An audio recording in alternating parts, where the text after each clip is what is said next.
देखिए, जो लोग वहां पर मौजूद हैं उनको आपने सुना, 7 से 8 लोगों के निकलने की बात वो कह रहे हैं कि जो बच्चे वहां फंसे थे उनको वहां से निकाला गया है। जयेश इस पर हमारे साथ बने हैं। जयेश, जो बातें प्रतीक कह रहे हैं मैं एक बार वो आपसे भी समझना चाहूंगी। 2-3 अहम चीजें यहाँ से निकलकर सामने आई। एक तो मीडिया को दूर रखा जा रहा है और जो पेरेंट्स जिनके बच्चे अंदर फंसे हुए हैं उनसे बात करनी नहीं दी जा रही है। तो ऐसे में सवाल यह है कि प्रशासन इस मामले में क्या छिपाना चाहता है, और अभी तक ऑफिशियली स्टेटमेंट किसी भी तरह का नहीं आया है। इतना बड़ा कंस्ट्रक्शन एरिया जहां पर प्लास्टिक की मदद से अब ज्यादा कंस्ट्रक्शन जो है वो किया गया, ये तो साफ कह सकते हैं जो लोग यहाँ पर आ रहे हैं उनके साथ खिलवाड़ हो रहा है। बहुत बड़ा एरिया है ये। बिल्कुल सही कहा आपने, क्योंकि ये जो इतनी बड़ा हादसा जब हो जाए उसके बाद कहीं ना कहीं जो जिम्मेदार लोग होते हैं या जो उनके साथ मिले हुए लोग होते हैं, डिपार्टमेंट होता है, उसकी जिम्मेदारी फायर विभाग की भी है, प्रशासन की भी है, म्यूनिसिपालिटी की भी है। तो ये सारे लोगों ने ये जो पूरा गेम जोन चल रहा था उसको ना कभी रोकने की कोशिश की, ना कभी उनको ये जो जरूरी लाइसेंस होते हैं वो लेने की जो इंसिस्ट किया। तो ये कहीं ना कहीं सारे डिपार्टमेंट भी उतने ही जिम्मेदार है जितना कि ये गेम जोन का मालिक जिम्मेदार है। ये अपने जो रुतबे के कारण ये बिना किसी लाइसेंस के, बिना किसी परवानगी के ये लोग इस तरह के गेम जोन खोल के अपना बिजनेस शुरू कर देते हैं। लेकिन जब ऐसा कोई हादसा होता है तो तब ये घटना को छुपाने के लिए, दबाने के लिए, अपनी गलती को छुपाने के लिए ये लोग इस तरह से जो बात है वो बाहर न जाए, जितना ज्यादा हो सके उतना वो लोग इसको रोकने की कोशिश करते हैं।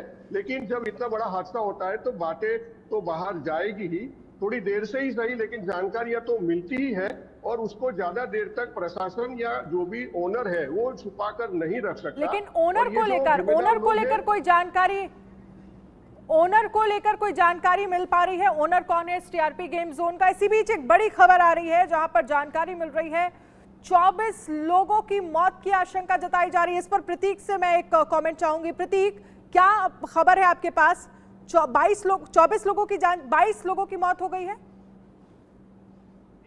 अभी तक जो बात कही थी, नो डेड बॉडी जो निकाली थी, और दूसरी तरफ जो आप देख रहे हैं ढांचे की जो दूसरी साइड है, वहाँ राजकोट मनपा की जो फायर टीम है और एक्सपर्ट की टीम है उसने ढांचे की जो दूसरी साइड है उस तरफ अभी डेड बॉडी निकालने की कार्यवाही हाथ धरी है। क्योंकि बात की जाए तो वहाँ जो ढांचे की जो जगह है वो बेसिकली बहुत कम है, इस हिसाब से वहाँ कोई खड़ा नहीं रह सकता।